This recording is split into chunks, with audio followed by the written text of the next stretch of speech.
Abonnez-vous sur votre chaîne OSR Monde et activez la cloche pour ne rater aucune de nos prochaines vidéos. Sénégal ñu ngi dellu siwaat di fas yéene waxtaan ak sénégalais yi comme niñ koy faral di defee kenn umpalewul jafe-jafe yi am fii di ñaanal ñi nga xam ne tey seen bakkan root na ci xeex bi di masaw seen njaboot di masaw sénégalais yi ñi ngi ñaan sénégalais yi képp ku julli rek bu leen fàtte dañ leen ñaanal te xam ne dañoo daanu ci toolu xare ngir seen réew ngir seen askan di ñaan yàlla xaare leen àjjana te ñu bëri denc nañ leen depuis Dakar ba Casamance ñu ngi leen di denc di ñaan ñëpp jàpp ci waaye gannaaw ñaan ak yéene gi ñu ñaanal ñi nga xam ne daanu nañu waaye ñu ngi dellu si di ñaanaat di waxaat ak Macky Sall pour xamal ko ñi des ci kaso yi la leen libéré nan libéré ñi nga xam ne ay détenus politiques lañu ñoom Guy Marius Sagna ñoom Birame Souleye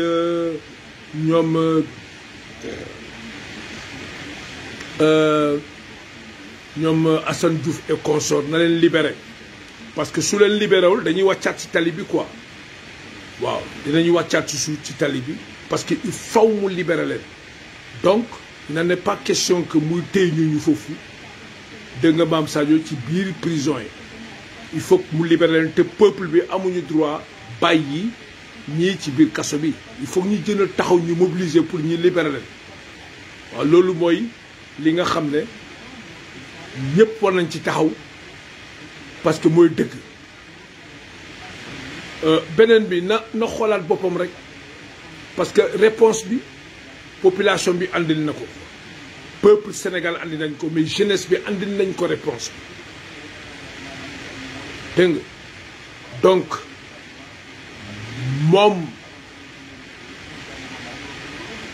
moom mooy def évaluation bam rek waaw waaye askan bi fa mu taxaw du fa jógee suñu exigence dañ ciy taxaw révolution boo gis nag ak résistance boo gis nag am na prix bon léegi benn affaire bi am mooy bi nga xam ne dañ ko bëgg a dénoncer mooy force de l'ordre yi le régime de Macky Sall la ak force mu ngi pousse force de l'ordre yi dugg ci ay kër di tirer ci ay population ay nit di leen tirer di leen déloger di leen torturer di leen yóbbu di leen tëj ñu ngi persécuter gars yi ci biir seen kër alors dañuy bëgg a wax Macky Sall persécuté boobu na em na dagg quoi na arrêté la police n'a qu'à arrêté di dugg ci kër jàmbur yi wala gendarmerie nañuy arrêté di dugg ci kër jàmbur di persécuté gars yi na arrêté parce que li tax ñi andi lu tax problème yëpp am mooy injustice bi moo andi problème yëpp donc Macky Sall su demee ba mu ne moom dëgg na comprendre na donc lii force de l'ordre yi def di dugg ci kër jàmbur di leen persécuter di leen tirer di leen jàmm di leen jëne di leen toroxal ce qui veut dire que Macky Sall ba léegi dëggul comprendreul message bi nga xam ne jeunesse bi yónnee na ko comprendreul ba léegi message bi nga xam ne population bi yónnee na ko donc nag na ministre de la justice ak intérieur ak Macky Sall arrêté policiers ak gendarme yi dugg ci kër jàmbur yi nañ leen bàyyi tout tranquille mun nga dem sa jàpp nit koo xam ne bokkul ci manifestation bi yow jàppaloo nit ki sur le terrain nga dem ci këram pour lan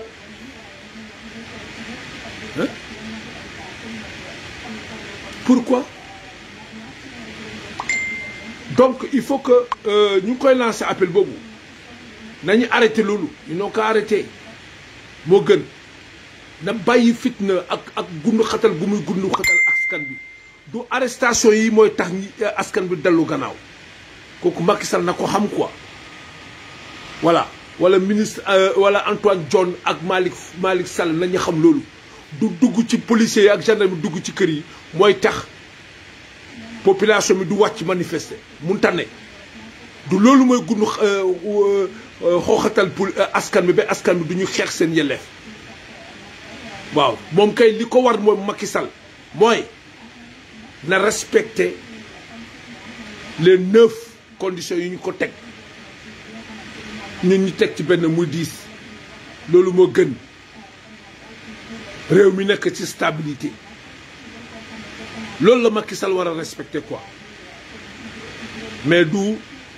jéem a insister pour jéem a reculer defarwaat pour ñoo di agresser encore famille yi les familles quoi du loolu mooy tax gars yi reculer quoi parce que résistance boo gis ak révolution boo gis y a les prix à payer mais il faut qu'il arrête les forces de l'ordre n'ont qu'à arrêter d'aller persécuter les populations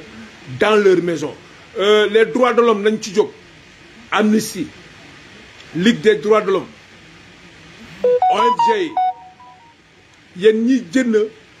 ak sëriñ si jënd ñaan nit ñi pour ñu dal jóg leen ngeen wax Macky Sall mu arrêté nañu arrêté di persécuter ndaw ñi loolu la quoi parce que loolu lañ nekk di def ne actuellement lii mooy andi xenn andi injustice ay jëg sañu avocat Clédor ne way Macky Sall dañ ko bett alors il dafay reculer pour mu ñëwaat mais Macky Sall bu reculer pour mu ñëwaat li gën a garaaw li rek mooy amaat rek waaw li gën a garaaw li mooy amaat rek parce que bu persécuter population bu insister dañuy wàcc waaw bu dee da ngeen dafa yaakaar armée kon armée dina rey ñëpp balaa ci egg na arrêté quoi moo gën te fii na respecter conditions yi ñu ko tegal organiser élection yi date échéant que le maire gagne mu libérer les détenus politiques là ñoom Guy Marius Sagna ñoom Birame Souleye et consort la ñi fa jàpp dañ leen libérer loolu la quoi bon beneen bi mooy maa ngi dellu si pour jàlle ñi nga xam ne aussi gaañu nañ yëpp ci xeex bi surtout waa Bignona waa Casamance maa ngi leen di masawu di jàlle seen njaboot di jàlle seen famille di leen ñaanal di wax ne gars yi bu ñu jullee bu ñu leen fàtte nañ leen ñaanal ñoom ñëpp waaw ndaw yi yëpp 12 la fukki bakkan ak ñaar moo rot ci Sénégal bi yëpp maa ngi ñaan yàlla saa ñu jullee ñu ñaanal la mais aussi que ñi am ci njàngat bi mooy lan mooy bu fekkee da ngeen a yor réew da ngeen war a bàyyi xel ci ni askan bi di demee ak yéen di décortiquer di message yi di ngeen di décoder message te doole du nguur yoru doole askan bi gannaaw yàlla ko yoon bi askan bi mu yoru doole te kan mooy nguur c'est le peuple donc dossier bi comme dafa vide nañ ko teg ñoom li ñu bëgg mooy dañu bëgg a tënk Ousmane muselé ko Ousmane kenn mënu ko muselé c'est pas possible kenn mënu ko muselé seen contrôle judiciaire boobu mënu ko muselé mënu ko teree mu def parce que le peuple a déjà choisi te li gën ci Sénégal mooy Macky Sall na reculer na teg lii ci suuf loolu mooy dëgg quoi na ko teg parce que Macky Sall mënul xeexal Khalifa Sall xeexal Karim Wade opposant bu taxaw rek Macky Sall xeexal ko quoi pour lan jël justice jël police jël armée di xeexal citoyens sénégalais xaaruñu ko ci lii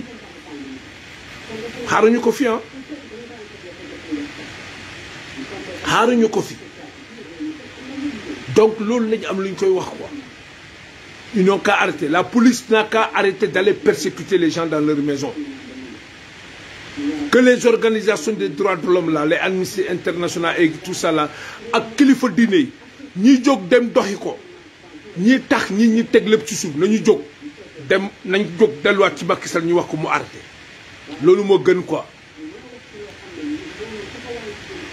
dañuy bàyyi quoi na ko teg ci suuf quoi na arrêté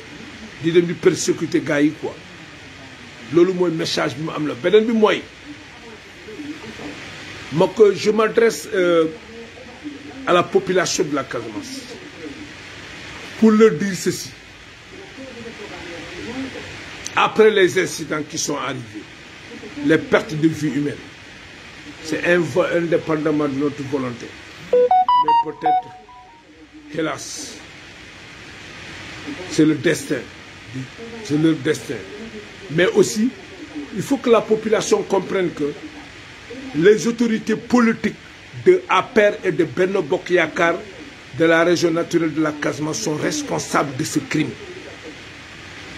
Ils sont responsables parce qu'ils étaient conviés à Dakar au palais pour rencontrer Macky Sall. Macky Sall les avait convoqués pour leur dire qu'il va arrêter Ousmane Sonko. Donc, ils ont respecté les consignes de Macky Sall. Ils étaient à Dakar. Donc, ils sont complices de la perte de vie de ces gosses de la Casamance et les 12 personnes qui sont mortes au Sénégal. Tous ces politiciens de Benno Bokk Yakaar, de APR et de Benno Bokk Yakaar de la région naturelle de la Casamance sont responsables. Ils sont responsables. Donc, ils n'ont aucune légitimité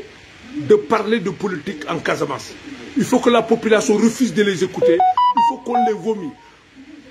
Il faut qu'on se dresse contre ces autorités-là. Wow. C'est ça. Donc, li ma am pour wax sama mbokki Casamance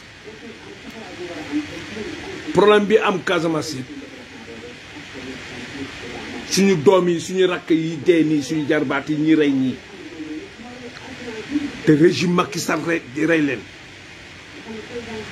politiciens APR yi responsable politique APR yoo xam ne ñoo rekk ci région Casamance muy région de Ziguinchor Kolda Sédhiou ak responsable politique yi ay nga xam ne ñi ngi Benno Bokk Yakaar ñoom ñëpp Macky Sall woo na leen ci palais bi ñu dem wuyu ko wax leen ni daf xamal leen ni moom dana jàpp Ousmane donc ñoom xam nañu ñoom ñëpp bokk nañ ci complot bi tey bakkan yi rot yëpp ñoom ñëpp ils sont responsables may ñaan askanu Casamance population bi que responsable politique yooyu waa Benno Bokk Yakaar ak APR ñi nga xam ne ñu ngi Casamance bu leen benn population dëggati parce que ñoom bokk nañ seen loxo dafa salte bokk nañ seen loxo tàq na deret bu leen kenn déglu amatuñu droit di ñëw foofu di wax politique d'ailleurs ñoom dëkkuñu fa ñu ngi dëkk Dakar dañoo toxu amatuñu droit di ñëw weekend ak seen i kat ñëw dinaan dañuy politique ay ñoom Benoît Sambou Aminata Assome Diatta ñoom Moussa Bibou Diallo Ablaye Bibou Diallo Ablaye Baldé ñoom Doudou Ka Benoît Sambou ok et consort là ba ci député yi ak les maires là ñoom waa APR Benno Bokk Yakaar ñi nga xam ne ñu ngi ci région Casamance 9 ans ñu ngi ko foofu ci politique Macky Sall amul dara lu ñu liggéeyal Casamance lu dul ay faat bakkan ñoom amatuñu droit pour wax politique ci biir Casamance na leen askan bi weddi fu ñu leen gis rek ñu toroxal leen loolu mooy réponse bi quoi parce que tey ñoom ñëpp demoon nañu wuy ji Macky Sall te Macky Sall xamal leen ne na ngeen toog ngeen réglé parce que damay jàpp Ousmane Sonko te Macky Sall xam na ne bu téye Ousmane Sonko dëkk bi tàkk tey xale yi dee yëpp ñoom la quoi donc ñoom amatuñ benn légitimité pour wax politique Casamance parce que 9 ans ñi ngi fi ànduñu dara Casamance amuñu bilan Casamance lu dul ay bilan ay bakkan yu rot loolu tam bëgg naa ko wax ma waxaat ko ci Joola muy bu katam ku jamatak bu karakati Casamance njombe de saaf mais ni ma mani sànq nu fokkoon mbi ji mañ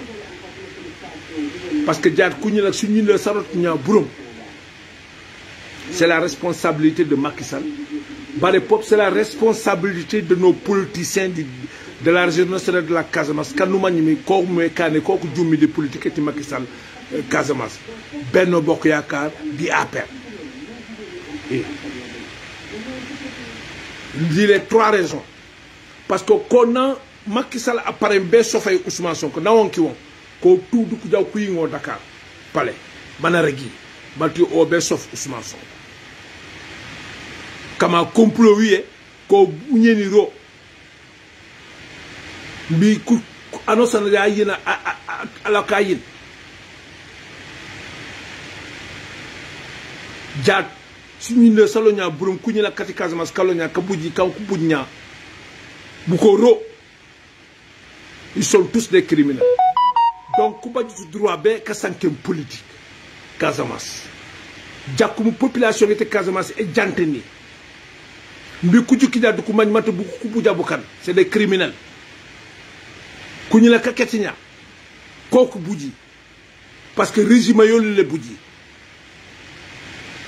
moo kaane il faut mënu kënuma di politique yenn maayo do simit solo fu tok di si baké kooku di politique ci Macky Sall waa ku ngar lo Casamance les politiciens de APR di Benno Bokk Yaakaar projet yeme ku ngar lo Casamance waa ku joone ne Casamance bilan yay me ku baje Casamance kantu ja bilan ya ci su fulum ku buj ku ñu la kati Casamance ko jaat ku baju di légitimité be ka sankem politique jakkum bi annonce na jante ni à ministre à député à maire à directeur de société jakkum bi jaat fu naka fati jaat suñu la saloña ku ñu la kati biño na kaw Casamance kan ku bujña rek yaye jakkum bi annonce na jante bi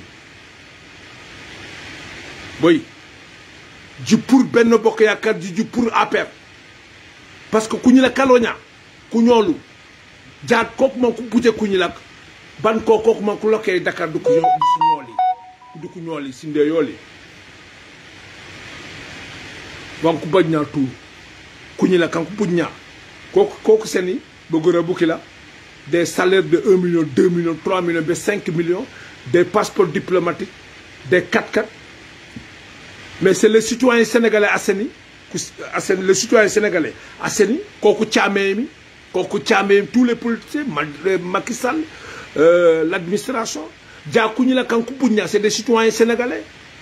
c'est des contribuables sénégalais bëgg boli boobu ku caame ñaa les politiciens kan ju ci Kenya surtout kati Casamance kati APR Benno Bokk Yaakaar nan ku parame broka ba salta boli ku jajaw ku ying Macky Sall parlement Macky Sall a sankeni Macky Sall ne recevoir parlement a sankeni moo kanu jamut annonce na kaañ na sanken e ñaa ku ñuul kam ku buj ñaa Macky Sall o mala ke palais di ku ñoolo muy ko pop ko man ku la ke sindeo le di ku ñooli ñaa c'est la population de la Casamance on l'a pertiale nous avons perdu nos enfants là nos neveux nos cousins donc jaat beaucoup kati APR les politiciens de APR de la Casamance là et Benno Bokk Yaakaar toute la Casamance est wante janteni ku bajuti légitimité be ka sankem politique annonce anduma ñu APR pour APR annonce anduma ñu bokk Benno Bokk Yaakaar pour bekk Benno Bokk Yaakaar parce que c'est des criminels jaat wu ñu ne wala tu wo salté fosim kooku buje ku ñu la ke ils sont complices di problème ya bajña fo ni man bekk sank ni le ci piyoto parce que jaate ñi lay ju ci jàkk mbadi man ni ko la na kam moy la mbal konton lafta ku dinne falali alsal hakilotu Casamance sunkol bi tilo aliya jele Casamance dinungol be laari ñin kelo mu kete ten Macky Sall yi mu windi na ka foka be Ousmane Sonko le soronna bari jandia bi o projet londi wato mina ay politicien wol be kille munul be APR ye munul ibe Casamance kono anu munul be Benno Bokk Yaakaar munul be Casamance kono Macky Sall ye kilile fo palais kono itata Macky Sall dankum palais to aya foyele ko atebe Ousmane Sonko arrêté la le andu Macky Sall yalla na Ousmane Sonko arrêté dron sa atebe malal bi tilo mo dinding tanni fula wole fata ñi problème ko woto nto la Casamance politicien munu be APR ani Benno Bokk Yaakaar yara faytul fanan dabe ko ñun ko no le ka ki itul ya lon ne ko itul tatale Macky Sall yekile ay foyle ko kabe ñi problème le kamal na be ñu wuli ya balande Ousmane Sonko ya muta parce que Macky Sall man la fi opposant la bi afele yo Ousmane arrêté Casamance dungol fata Kolda Sédhiou fo Bignona Ziguinchor fondin kelier bunkido la police ol fele kaddu wandu korda kan gendarme ka kaddu ngol arrêté amam bam fo sañi woto ñi politicien ngol munul be APR ani Benno Bokk Yaakaar munul be Casamance ya lonne woto itol da bi jele wala tin nang mbe Casamance sun kol dani la militant mumbe APR wala Benno Bokk Yaakaar ila carte fara alke foroti ala la carte fara parce que ito mol la ndungol fala ye bunki dole ye fa fo bande al Macky Sall ye fa foy bande anna ñi politicien ngol akwa albit atol fona akwa albe carte ci carte fo Macky Sall ma wala Benno Bokk Yaakaar wala APR non bi dinungol fele ye be bade Macky Sall na dimbaya Macky Sall na dingo ana muso wol be sirin to la palais ko bare fadan to la ministre ani na député ani na maire munul be Casamance ye munul itol be APR Benno Bokk Yaakaar itol fanan fele ye ko di Casamance la il fele be sirin ani la dimbayal be siré le sokono wandi dingol fele ye fa wol be banko ko andu dinugole ñu fa munul fatem bunkido la wolle kejo katol munul bi contribuable la kodolo c'est l'argent du contribuable dinugol c'est des Sénégalais c'est leur argent itol la kodolo wolle katol di itol ministre ani député ani maire passeport diplomatique il a joro na doyata million lulu bi wol dinugol yemul wolle kejo i fele wol bade wol be larin kabrul kam itol la Casamance politique sanji sanji nya jelu sanji sey bi sanji konoto itol be Macky Sall la politique la imam nafa Casamance kolla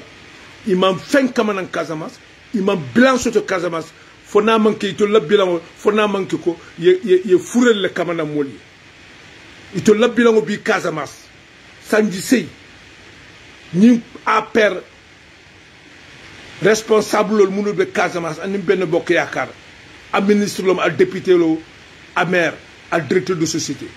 directeur d'agence il a bilan pour Casamance wolom biti ni di nungole munu bunki dole ye fa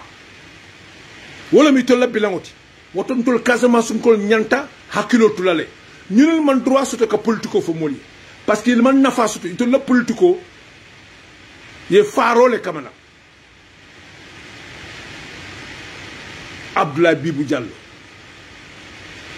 Moussa Baldé Doudou Ka Benoît Sambou Aminata Assome Diatta Mamadou Lamine Keita Abdoulaye Baldé ñunul be Benno Bokk Yaakaar ani munul be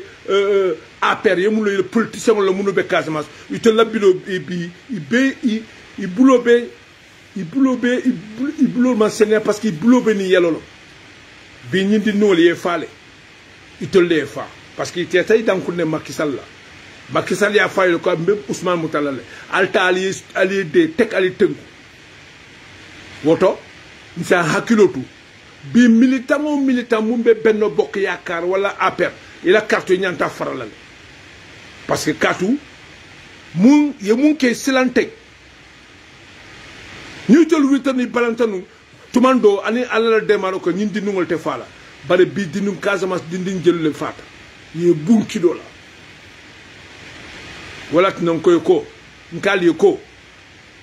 APR le politico Casamance ani benno bokk yakal politico Casamance ñanta danale ñunul man droit soto kanaka politico fo moli parce que be assassin lo criminel lo al ke jubele criminel nya al sal hakilu tu ñinul la laftun ka ñine faalale wassalam. Abonnez-vous sur votre chaîne OSR Monde et activez la cloche pour ne rater aucune de nos prochaines vidéos.